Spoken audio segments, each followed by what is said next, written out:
That is the end of the awards part of the evening. Many congratulations to all of the extraordinary winners and finalists. Thank you for sharing your work with us. Thank you for what you do. Thank you, of course, to the judges and to our sponsors, AP, Google, and Sony, without whom none of this would be possible, and maybe consider cameras for everyone next year. Just throwing that out there. It is now my pleasure to hand over to the director of the Rory Peck Trust, Clothilde Redfern.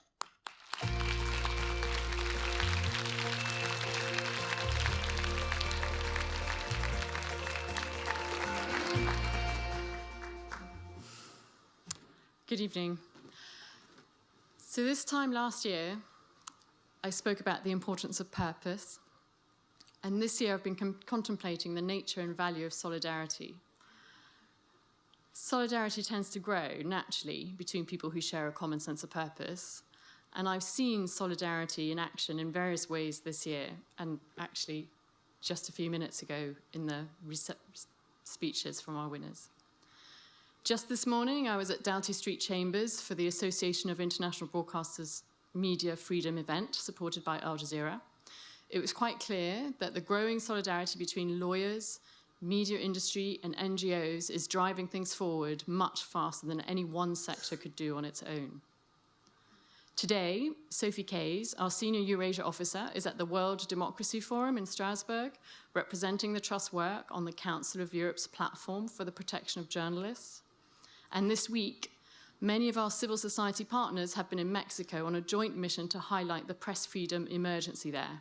As you just heard Rodrigo say, South America's on fire. Just days after the United Nations International Day to End Impunity for Crimes Against Journalists, which was also in the last week. In London, earlier this year, the whole Rory Peck team attended the first global conference on media freedom jointly hosted by the UK and Canadian governments. There, I saw delegates from hundreds of different countries come together to discuss media freedom and the safety of journalists. It was also there that I heard Peter Gresti speak movingly about how much the knowledge of the international campaign for his release from an Egyptian jail back in 2015 kept him going. It was that solidarity which gave him the energy to have the hope to keep going. In our awards brochure, and on the boards in the reception area, you'll see stories of freelancers that we've helped. They all talk about the value of solidarity. At an organizational level, the Rory Peck Trust benefits from the media industry's solidarity. Many of you here support us in the work that we do. And recently, we've been made an interesting offer. Paydesk, the fastest growing fintech company to find, hire, and pay freelancers on behalf of newscasters, has offered to donate part of their commission on all new clients we bring to them to fund emergency support for journalist assistance through the Rory Peck Trust.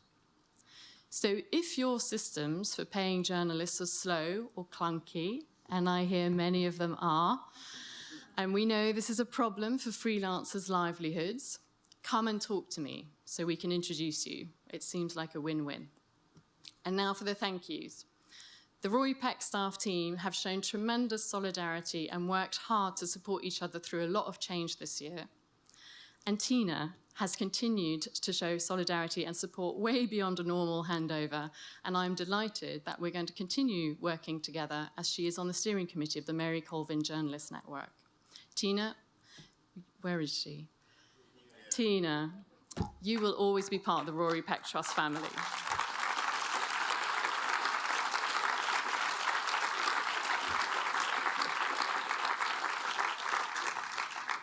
I also want to say a very big thank you to Stone Apple, our amazing producers and their fantastic team which make this event run so smoothly every year. And thank you to all the volunteers. Many, many people give their time or are lent to us by generous broadcasters to make this event happen.